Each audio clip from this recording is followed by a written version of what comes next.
Welcome है आप सभी का। देखिए, झारखंड में डीएलएड कोर्स शुरू किया गया है, ठीक है, और ये गवर्नमेंट के द्वारा। बट यहाँ पे एक चीज़ है कि मात्र 50 सीटें ही इसमें हैं, ठीक है। ये सरकारी माध्यम से किया जाएगा, आपका पैसा इसमें खर्च नहीं लगेगा, ठीक है। बट पूरे झारखंड से मात्र 50 सीट निकाला गया है, ठीक है। तो कौन अप्लाई कर सकते हैं? इसके लिए कोई एग्ज़ाम नहीं होगा, ठीक है, मेरिट बेसिस पे उठाया जाएगा।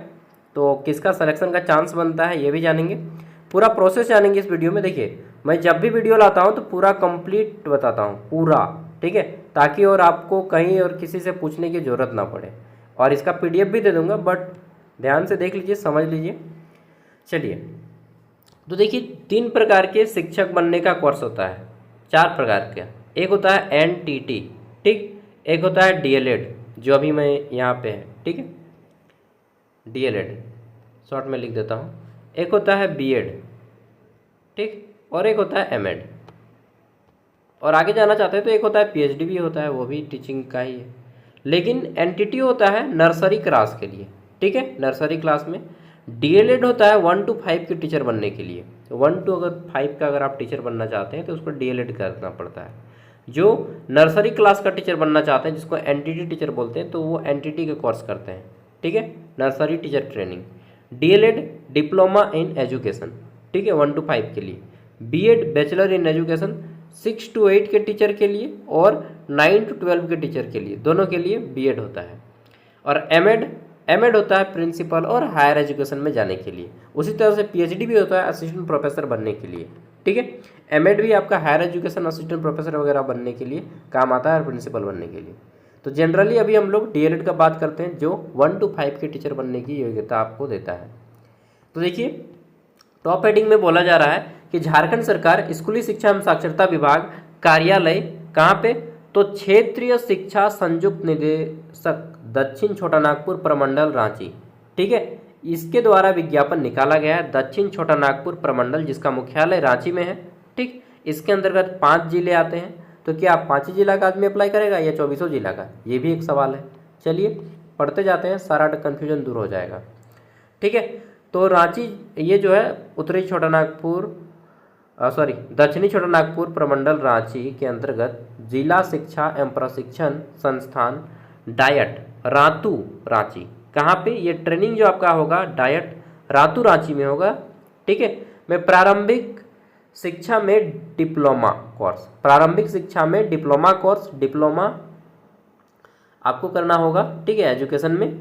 तो इसके लिए 2026 से 28 2 साल का ये कोर्स होता है। 2026 में एडमिशन लीजिएगा तो 28 में कंप्लीट होगा। इसी के नामांकन के लिए ये फॉर्म निकाला गया है, ठीक है। अब देख लेते हैं, तो यहाँ पे इंपॉर्टेंट पॉइंट को मैं पढ़ लेता हूँ और डायरेक्टली आपको समझा देता हूँ, ठीक है। देखिए, ये पॉइंट नंबर 1 बहुत इंपॉर्टेंट है समझना। यहाँ पे क्या बोला गया है कि प्रत्येक प्रमंडल में एक जिला शिक्षा एवं प्रशिक्षण संस्थान में मात्र 3 सत्रों के लिए 50 की संख्या में लिया जाएगा। अब बोलिएगा झारखंड में कितना प्रमंडल है, तो झारखंड में 5 प्रमंडल है, ठीक। अब यहाँ पे थोड़ा सा झारखंड जी के आपको जानना होगा, क्योंकि देखिए, इस कोर्स को फ़ायदा उठाना है तो आपको अपने प्रमंडल से अप्लाई करना होगा। एक आता है आपका पलामू प्रमंडल, तो यहाँ से भी आपका आ जाएगा, ठीक। एक आता है आपका कोल्हान प्रमंडल, जिसका मुख्यालय चाईबासा में है, तो यहाँ से भी एक वैकेंसी आएगा, ठीक। एक होता है आपका संथाल परगना, ठीक, तो यहाँ से भी एक वैकेंसी आएगा, जिसका मुख्यालय दुमका में है, ठीक। 3 गो हो गया। एक आता है उत्तरी छोटा नागपुर प्रमंडल, जिसका मुख्यालय हजारीबाग में है, यहाँ से एक वैकेंसी आएगा। एक आता है दक्षिणी छोटा नागपुर प्रमंडल, जिसका मुख्यालय रांची, और ये इसका ये वैकेंसी है, ठीक है। मैं कई को बता दिया यार, 6 को बता दिया क्या, 1 मिनट, 1 2 3 4 5, हाँ 5 को, 5 प्रमंडल। तो 5 प्रमंडल में 50 की संख्या में जोड़ लीजिए, 5 या 25, यानी कि 250 सीट में टोटल एडमिशन होगा। क्या हम किसी भी प्रमंडल में अप्लाई कर सकते हैं, ऐसा आपके मन में सवाल उठ रहा होगा। चलिए जानते हैं आगे क्या होता है, ठीक है। देखिए, ये जो कोर्स है, ये इसका फॉर्म आपका ऑफलाइन भरा जाएगा। कैसा? ऑफलाइन। ऑफलाइन एक एड्रेस है, इस एड्रेस को आप नोट कर सकते हैं। प्रारंभिक शिक्षा में डिप्लोमा कोर्स, यानी कि डीएलएड में 50 स्टूडेंट को लिया जाएगा, और इसमें स्पीड पोस्ट करना होगा आपको इस एड्रेस पे। क्षेत्रीय शिक्षा संयुक्त निदेशक दक्षिण छोटा नागपुर प्रमंडल रांची, ठीक है। काली बाबू स्ट्रीट, कचहरी, रांची। तो कचहरी जो मंदिर है ना, उसके जस्ट 100 मीटर आगे जाइएगा तो आपको ये मिल जाएगा। ठीक है, जस्ट 100 मीटर आगे में ही इसका चौक क्या बोलते हैं, कार्यालय, ऑफिस। ठीक है, तो आपको वहीं से ये डॉक्यूमेंट निकालना पड़ेगा। ऑनलाइन में इसका डॉक्यूमेंट मैं निकालने का प्रयास किया, अभी दिखा दूंगा फॉर्मेट। तो वो कोडिंग किया हुआ आ रहा है। ठीक है, और इसको अप्लाई करने का लास्ट डेट कब है, तो अप्लाई जो है 27 मार्च से लेकर के 18 अप्रैल 2026 के बीच में ये आप अप्लाई कर सकते हैं। ठीक है, 18 अप्रैल लास्ट डेट है, 18 अप्रैल तक आपको अप्लाई कर ही देना है अगर आपको अप्लाई करना है तो। ठीक है, उसके बाद ये फॉर्म आपका एक्सेप्ट नहीं किया जाएगा। ठीक है, अब बोलिएगा फॉर्म कहाँ मिलेगा। चलिए आगे देखते हैं, सब आपको पता चलेगा धीरे धीरे। मैं भी थोड़ी जानता हूँ, पढ़ पढ़ के ही आपको बताता हूँ। ठीक है, झूठ क्या बोलूँगा। जिला शिक्षा एवं प्रशिक्षण डायरेक्टर रांची में छात्र छात्रा। अच्छा, यहाँ पे एडमिशन कोई भी स्टूडेंट, बॉयज़ एंड गर्ल्स, कोई भी यहाँ पे एडमिशन ले सकता है। क्वालिफिकेशन क्या होना चाहिए वो भी देखेंगे, और सिलेक्शन किसका होगा। मान लीजिए हम बोल देंगे कि 12वीं पास होना चाहिए क्वालिफिकेशन, बट अगर मेरिट बेसिस रहेगा तो फिर 12वीं पास केवल अप्लाई ही करता हो जाएगा, जो हायर क्वालिफिकेशन किया रहेगा उसी को लिया जाएगा। तो पूरा बात जानिए, उसके बाद इसको अप्लाई कीजिएगा। देखिए यहाँ पे जो बोला गया है, पॉइंट नंबर 3, पात्रता। तो बोला गया है कि इस कोर्स को करने के लिए सिर्फ अगर आप 12th पास हैं, कितना, 12th पास, इंटरमीडिएट अथवा उसके समकक्ष जिसमें डिप्लोमा आ जाता है। ठीक है, किसी अन्य परीक्षा में कम से कम 50% अंक, और ST SC हैं तो 45% अंक होना ही चाहिए 12th में, उससे कम है तो नहीं लेगा। मतलब ये है कि आप 12वीं पास हैं 50% के साथ तो आप अप्लाई कर सकते हैं। ठीक है, लेकिन इसका मतलब ये मत सोच लीजिएगा कि आपका सिलेक्शन हो ही जाएगा। ठीक है, क्योंकि यहाँ पे दादा लोग बैठा हुआ है, MA करके बैठा है, MSc करके बैठा है, MCOM करके बैठा है, उन लोग को लिया जाएगा। ठीक है, क्योंकि यहाँ पे एग्ज़ाम नहीं होगा, जो ज़्यादा पढ़ा लिखा है ना उसको लिया जाएगा। कैसे भैया, चलिए बताते हैं। अब देखिए यहाँ पे कौन अप्लाई करेगा, केवल वे ही आवेदक प्रवेश पा सकते हैं जिनका आवासीय प्रमाण पत्र झारखंड राज्य के अनुमंडल पदाधिकारी अथवा जिला दंडाधिकारी द्वारा निर्गत हो। मतलब अगर आप CO लेवल का सर्टिफिकेट बनाए हैं तो आपका काम नहीं चलेगा इसमें, आपका SDO, sub divisional officer, that means अनुमंडल पदाधिकारी के द्वारा बना हुआ होना चाहिए, तभी आप इसमें अप्लाई कर सकते हैं। या फिर दंडाधिकारी यानी कि SDM। ठीक है, सब डिविजनल मजिस्ट्रेट नहीं यार, DC का हो जाएगा यार, दंडाधिकारी। ठीक है, DM बोलिए, डिस्ट्रिक्ट मजिस्ट्रेट। तो डिस्ट्रिक्ट मजिस्ट्रेट का आपका बना हुआ होना चाहिए। झारखंड का स्थानीय प्रमाण पत्र, CO लेवल का काम नहीं चलेगा, SDO लेवल का बनाइए। ठीक है, तत्काल से, या जिसका बना हुआ है वो अप्लाई कर सकते हैं। अच्छा, कब का तक बना हुआ काम देगा, ये भी एक क्वेश्चन आता है। तो अगर आपका 2020 के बाद का बना हुआ है तो आपका काम दे देगा 6 साल पुराना। हाँ, 6 साल पुराना, वैसे 2019 माना जाता है, 2019 वाले भी काम दे देंगे। ठीक है, उम्र तो बोला गया है कि आवेदक की 1 जुलाई 2025 को न्यूनतम 18 वर्ष होना अनिवार्य है। अधिकतम उम्र कितनी होगी, तो अधिकतम उम्र सीमा के बारे में नहीं बताया गया। ठीक है, अब बात आता है कि भैया यहाँ पे सिलेक्शन का प्रोसेस क्या रहेगा। मान लीजिए हम 12वीं पास हैं या ग्रेजुएट पास हैं, जो भी आप हैं। ठीक है, या MA किए हैं। ठीक है, या बहुत से लोग BEd भी किए हैं, फिर भी उनको इच्छा है कि DLED भी कर लेंगे तो ज़्यादा बेटर रहेगा। अरे भाई, 1000 को डिग्री करने से कोई फ़ायदा नहीं, लेकिन जो करना चाहते हैं रियली में, MA किए हैं, चाहे ग्रेजुएशन किए हैं या 12th पास हैं, तो कौन, सिलेक्शन का प्रोसेस क्या है। देखिए यहाँ पे बोला गया है कि 50% सीट अनारक्षित। ठीक है, यानी कि 50 गो सीट है, इसमें से 25 गो सीट जो है जनरल कोटा से रहेगा। ठीक है, 45% आरक्षित कोटा से, और 1 मिनट, 45% आरक्षित कोटा से, ए से अधिक एवं 60% से कम, मान के चलिए ना, इसी तरह से रहेगा। देखिए आपका यहाँ पे है मैट्रिक, और किस में कितना आपको अंक दिया जाएगा ये भी बात ध्यान में रखना है। ठीक है, अगर आप मैट्रिक किए तो आपको 5 मार्क्स दिया जाएगा, अगर आपने मैट्रिक तो सबको किया ही होगा। ठीक है, इंटर किए हैं, मैट्रिक का 5 मार्क्स जोड़ाएगा, इंटर का 5 मार्क्स जोड़ाएगा। ठीक है, कितना, ये 1 मिनट, यहाँ पे आरक्षण, सॉरी मैंने गलत बताइए, इस सीट का नहीं है। अगर आपने मैट्रिक में 50% लाया है, ठीक है, तो 5 मार्क्स मिलेगा। अगर आपने मैट्रिक में 60% लाया 60 से 65 तो आपको 6 मार्क्स मिलेगा। अगर आपने मैट्रिक में 65 से 70 मार्क्स लाया तो आपको 7 मार्क्स मिलेगा। अगर आपने मैट्रिक में 75% तक लाया तो आपको 8 मार्क्स मिलेगा। अगर आप मैट्रिक में 80% तक लाए हैं तो आपको 9 मार्क्स मिलेगा। अगर आपने मैट्रिक में 80% से ज़्यादा मार्क्स लाए हैं तो आपको 10 मार्क्स मिलेगा। उसी तरह से इंटर में भी है 10 मार्क्स का, ठीक है, मैक्सिमम मार्क्स 10 है इंटर में भी। ग्रेजुएशन में भी मैक्सिमम मार्क्स 10 है। अगर कोई ग्रेजुएशन पास कोर्स होता है यानी कि जनरल कोर्स, एक होता है ग्रेजुएशन ऑनर्स कोर्स, अगर ऑनर्स किए तो आपको 15 मार्क्स मिलेगा, ठीक है। 80% ज़्यादा होना चाहिए, जैसे कि मेरा 72% है तो मेरा इसमें आ जाएगा, ये 13 नंबर मिलेगा हमको, ठीक है, ग्रेजुएशन में। हालांकि मैं नहीं करूँगा, मैं ऑलरेडी बीएड कर रहा हूँ। तो 80% से अधिक ये हो गया। पीजी अगर आप किए, जैसे कि मैंने भी पीजी भी किया है, मेरा भी पीजी में 70% है तो मेरा भी इसमें आ जाएगा 8 नंबर, ठीक। तो ये जैसा आप कोर्स किए वहाँ तक टोटल जो है 10, 20, 30 और 15, ठीक है। 1 मिनट, ये नहीं जोड़ाएगा, 10, 20, या तो यहाँ पे आप मैक्सिमम आदमी ऑनर्स ही करता है तो इसको 15 जोड़िए, 10, 20, 30 और 15, 45, टोटल 45 नंबर का बनाया जाएगा मेरिट। और 45 में जिसका मार्क्स ज़्यादा आएगा उसको सिलेक्शन दिया जाएगा। और मुझे जहाँ तक अनुमान है, ठीक है, ऐसे ऐसे लोग हैं जो 45 में 45 ठोक दिए हैं, सही बता रहा हूँ। मैक्सिमम स्टूडेंट यहाँ पे 45 में 45 जिनका लाएगा ना वही लोग का होगा। 10th में 80+ पार करने वाले बहुत बच्चे हैं, 12th में 80+ पार करने वाले बहुत कम बच्चे हैं, मैं मानता हूँ, ठीक है, लेकिन पार करते हैं। ग्रेजुएशन में 80% तो पार नहीं कर पाते, लेकिन जो बीबीए बीसीए वगैरह करते हैं ना, या बीएससी करते हैं, उनका पार हो जाता है, ठीक है।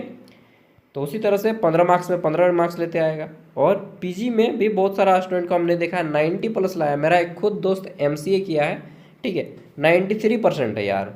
तो उन लोग तो 45 में 45 ठोक देगा।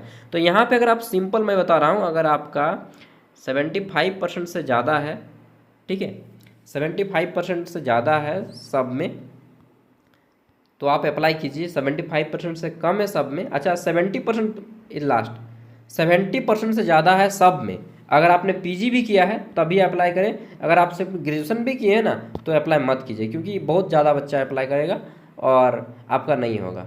जो लोग पीजी किया है उन्हीं लोग का होगा। 50 को बच्चा नहीं मिलेगा झारखंड में पीजी किया हुआ, यार क्या बात कर रहे हैं, ठीक है। बहुत बच्चा ऐसा है जो डीएलएड करना चाहता है और पीजी वगैरह सब किया है, ठीक है।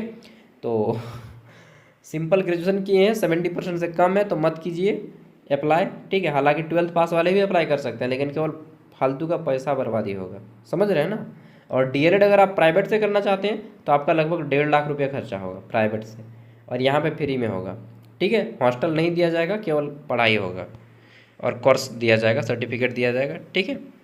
इसके अलावा 45 मार्क्स तो यहाँ पे हो गया। इसके अलावा कोई एनसीसी का कोर्स किए और सर्टिफिकेट बी है आपका तो 2 मार्क्स मिलेगा। सी सर्टिफिकेट है तो 3 मार्क्स मिलेगा, ठीक है। खेलकूद जिसमें राज्य का प्रतिनिधित्व किया हो और खेलकूद का प्रमाण पत्र है तो आपको 3 मार्क्स एक्स्ट्रा मिलेंगे। अगर खेलकूद जिसमें देश का प्रतिनिधित्व किया हो तो 5 मार्क्स एक्स्ट्रा मिलेगा। मान लीजिए ऐसा तो कोई होगा नहीं, 45 मार्क्स लाइए हो जाएगा। हालांकि जो एनसीसी किए हैं उनका 3 मार्क्स एक्स्ट्रा, यानी कि 45 और 3 48 नंबर, ठीक है। अगर कोई स्टेट तक खेले तब तो 50 नंबर मिल जाएगा यार, ठीक है। अब जिसका मार्क्स ज़्यादा होगा उन्हीं को यहाँ पे सिलेक्शन दिया जाएगा। आगे क्या बोला गया है कि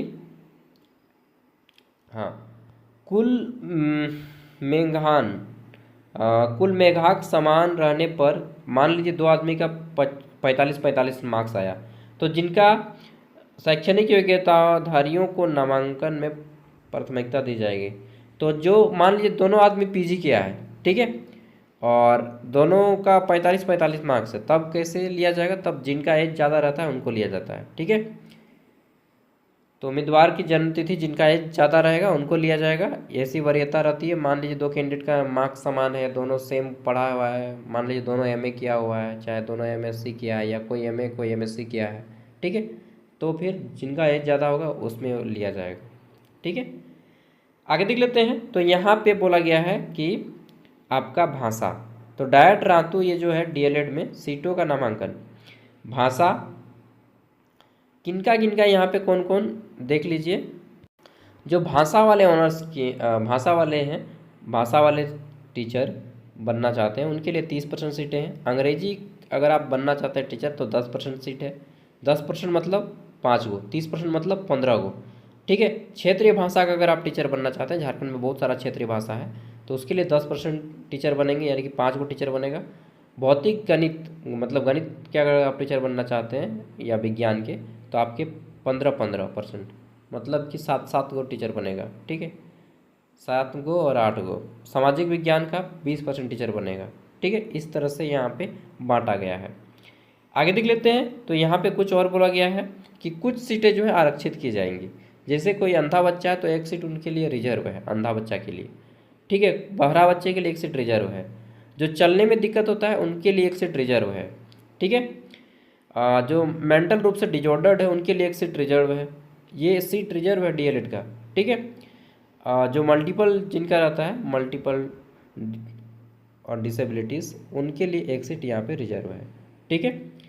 अब बात आता है आवेदन। तो देखिए बोला गया है, आवेदक जो है आपको आवेदन के पत्र के साथ सामान्य पिछड़ा वर्ग, अत्यंत पिछड़ा वर्ग 100 रुपया, यानी कि जनरल ओबीसी को 100 रुपये का,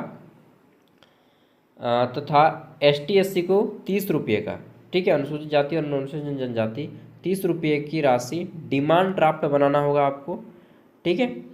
और आपको regional joint director of education south छोटा नागपुर रांची, इसी के नाम से आपको डिमांड ड्राफ्ट बनाना होगा।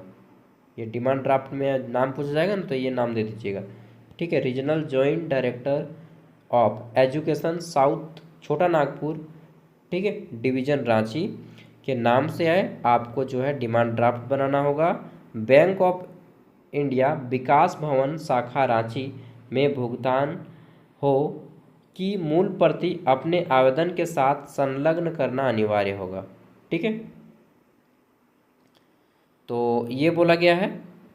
और इसके साथ यहाँ पे बोला गया है नामांकन शुल्क।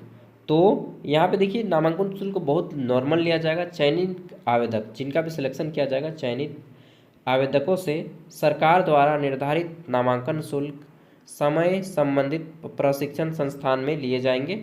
सामान्य पिछड़ा वर्ग और अत्यंत पिछड़ा वर्ग मतलब जनरल और ओबीसी को 3,000 रुपया लग जाएगा एडमिशन का, और एसटी एससी को 1,000 रुपया ले जाएगा एडमिशन का। बहुत कम है जी। बीएड में कितना लगता है मालूम है? फर्स्ट ईयर का 75,000 लगता है भाई, हालत ख़राब हो जाता है यार। नेक्स्ट, शिक्षण शुल्क बहुत नॉर्मल फीस है। शिक्षण शुल्क नामांकन के पश्चात महाविद्यालय में शिक्षण शुल्क एवं अन्य शुल्क निम्न प्रकार लिए जाएंगे। शिक्षण शुल्क 200 रुपया, क्रीड़ा शुल्क मतलब बहुत नॉर्मल फीस है, इतना ही फीस है आपका, ठीक है। 1500 के मतलब कंप्लीट डीएलएड आप ना 10,000 में कंप्लीट करके निकल जाएंगे। 10,000 में डीएलएड आपका कंप्लीट हो रहा है, समझ रहे हैं यार।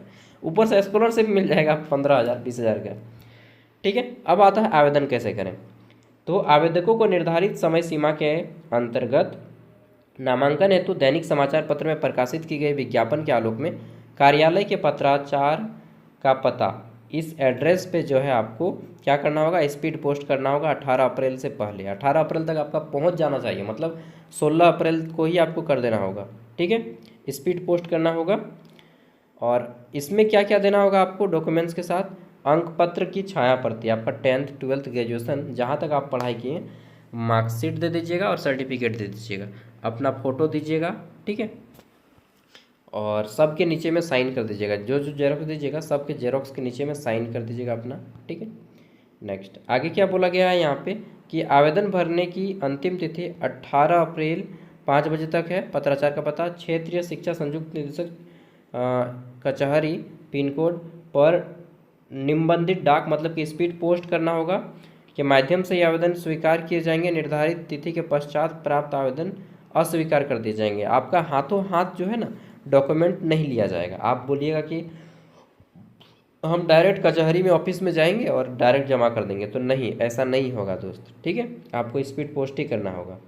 आगे देख लेते हैं, चयनित अभ्यर्थियों को औपचारिक मेगा सूची क्षेत्रीय शिक्षा संयुक्त निदेशक दक्षिण छोटा नागपुर प्रमंडल के सूचना पट पर अभ्यर्थियों के अवलोकनार्थ प्रकाशित की जाएगी एवं औपवेदिक मेगा सूची प्रकाशन की सूचना दैनिक समाचार पत्र में की जाएगी। मतलब आपका जो मेरिट लिस्ट है, आपका जो रांची का जो ऑफिस है ना, ये वाला छोटा नागपुर कार्यालय का वहीं पे कचहरी के सामने ही, कचहरी से 150 मीटर दूर, ठीक है, मेन रोड साइड में जाइएगा तो वहीं पे मिल जाएगा। मुझे उस दिन गए लेकिन यार क्या बताएं, ऑफिस बंद था, इस कारण मैं नहीं फॉर्म तो ले पाया, नहीं तो फॉर्म तो लेके आप लोग को PDF बना के दे देता। ठीक है, आगे देख लेते हैं। तो यहाँ पे बोला गया है 12 नंबर, औद्योगिक मेगा सूची के प्रकाशन के उपरांत मान लीजिए आपका आ गया, ठीक है, लिस्ट में नाम, या नहीं आया और आपको लगता है कि मेरा आना चाहिए, ठीक है, 45 नंबर से ज़्यादा आपका आ रहा है, या मान लीजिए 45 नंबर आ रहा है, 45 नंबर से कम वाला का हो गया है, तो आप जो है अपना शिकायत भी दर्ज कर सकते हैं। ठीक है, आपत्ति चयन समिति के माध्यम से आप आपत्ति भी दर्ज कर पाएंगे अगर आपको लगता है ऐसा कुछ। और उसके बाद फिर से दैनिक समाचार पत्र में फाइनल मेरिट लिस्ट आएगा, फिर आपका सिलेक्शन होगा। ठीक है, चयनित अभ्यर्थियों के शैक्षिक एवं अन्य संलग्न सुसंगत प्रमाण पत्रों की काउंसलिंग के माध्यम से जांच उपरांत, मतलब आपका काउंसलिंग किया जाएगा, उसके माध्यम से आपका जो है यहाँ पे सिलेक्शन दिया जाएगा।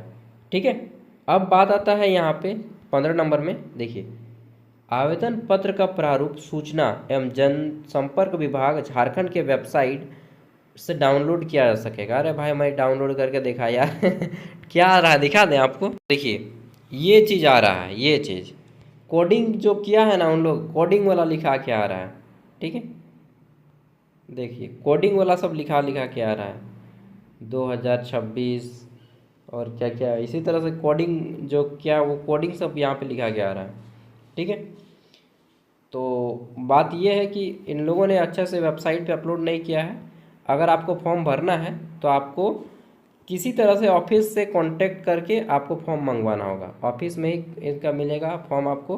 कहाँ पे है ऑफिस, तो आप क्या बोलिएगा, कचहरी आपको आना होगा रांची, कोई रहता है तो उनके बोलिएगा कि कचहरी से 100 मीटर शहीद चौक के रोड में जाएगा। ठीक है, और वहीं पे इनका कार्यालय है, जस्ट लेफ्ट साइड में, कचहरी के लेफ्ट साइड में आपको मिलेगा। कचहरी से सीधे जाएंगे शहीद चौक साइड में तो लेफ्ट साइड में इनका ऑफिस है, 100 मीटर आगे, कचहरी से 100 मीटर आगे। ठीक है, जस्ट मतलब जो DC ऑफिस है ना रांची का, उसके अपोजिट साइड में ही है। ठीक है, DC ऑफिस के अपोजिट साइड में, और वहीं पे जाके बोलिएगा कि सर DLED का जो फॉर्म निकला है उसका फॉर्मेट हमको दीजिए। ठीक है, क्योंकि वेबसाइट पे ये वाला फॉर्मेट आ रहा है। ठीक है, तो उन लोग दे देगा। ओके, तो ये है, और फिर आपको स्पीड पोस्ट करना होगा, सारा प्रोसेस देके इसको फॉर्म भर के अच्छे से आपको पिनअप करके सभी डॉक्यूमेंट्स स्पीड पोस्ट कर देना होगा। ठीक है, 10th 12th ग्रेजुएशन PG जहाँ तक कि सबका मार्कशीट बहुत ज़रूरी है, मार्कशीट और सर्टिफिकेट दोनों भेज दीजिएगा। सर्टिफिकेट नहीं तो भी चलेगा बट मार्कशीट देना ही पड़ेगा, मार्कशीट आधार कार्ड। ठीक है, ये सब आपको भेज देना है, फ़ोटो वगैरह सब डाल के, एक्स्ट्रा फ़ोटो सब कुछ करके आपको स्पीड पोस्ट करना होगा, और DLED का ये आपका कंप्लीट हो जाएगा। आप लोग ये हमसे पूछ सकते हैं कि भैया आपने तो उत्तरी छोटा नागपुर का बता दिया, ठीक है, सॉरी दक्षिणी का, आप उत्तरी छोटा नागपुर हो गया, कोल्हान हो गया, संथाल परगना हो गया, पलामू हो गया, इन सब का कैसे दीजिएगा। देखिए मैं इन सब को खोज के देखूंगा, अगर मिलेगा तो मैं डेफिनेटली आपको प्रोवाइड करूंगा। फिर भी मैं ये बोलना चाहता हूँ कि अगर आपके नियरेस्ट जो भी आपके दोस्त जो रहते हैं, कोल्हान वाला का कोल्हान चाईबासा में मिलेगा, DC ऑफिस के जस्ट अपोजिट साइड में, DC ऑफिस के अगल बगल में ही इनका कार्यालय होता है। ठीक है, तो कोल्हान मतलब कोल्हान प्रमंडल में आता है 3 गो जिला, क्या क्या आता है, पूर्वी सिंहभूम, पश्चिमी सिंहभूम और सरायकेला खरसावां, इन तीनों का वहाँ पे मिलेगा कोल्हान में। ठीक है, और जो क्या बोलते हैं संथाल परगना में आते हैं 6 गो जिला, दुमका, जामताड़ा, गोड्डा, पाकुड़, साहेबगंज और देवघर, ये 6 जिला। ठीक है, ये संथाल परगना में आते हैं, इनका आपको फॉर्मेट मिलेगा दुमका में। ठीक है, और इसके अलावा जो पलामू में 3 गो प्रमंडल आता है, पलामू, गढ़वार, लातेहार, इसका मिलेगा आपको मेदिनीनगर में, DC ऑफिस के बगल में। ठीक है, और जो है दक्षिणी छोटा नागपुर, ठीक है, दक्षिणी छोटा नागपुर में 7 गो जिला आता है जी, एक आता है बोकारो, धनबाद, रामगढ़, ठीक है, हजारीबाग, गिरिडीह, कोडरमा, चतरा, हाँ 7 गो जिला आता है, और ये सब का हेड ऑफिस कहाँ पे है, तो हजारीबाग में है। ठीक है, और बन जाता है उत्तरी छोटा नागपुर, जिसको रांची प्रमंडल, मतलब उत्तरी छोटा नागपुर प्रमंडल जिसका हेड ऑफिस रांची में है, कचहरी में। ये वाला जो फॉर्मेट मैं दिखाया, इसमें 5 जिले आते हैं, रांची, खूंटी, रांची, खूंटी, गुमला, सिमडेगा, लोहरदगा, हाँ 24 मुझे याद है भाई। ठीक है, तो ये आपको कहाँ कहाँ पे मिलेगा मैंने बता दिया, फिर भी मैं एक बार खोज के देखूंगा, पेपर सब पलटा पलटा के देखूंगा। ठीक है, अगर मिलेगा तो मैं डेफिनेटली आपको PDF दे दूंगा इस तरह से। बाकी इसी तरह से मैं नॉलेजफुल वीडियो आपको देता रहता हूँ टाइम टू टाइम, तो अगर आप मेरे साथ नहीं जुड़े तो जुड़ जाइए। नमस्कार, मिलते हैं अगली वीडियो में, जोहार। और एक चीज़, इसका जो पेपर कटिंग है वो मैं दे दूंगा जल्दी आपको PDF में, ठीक है।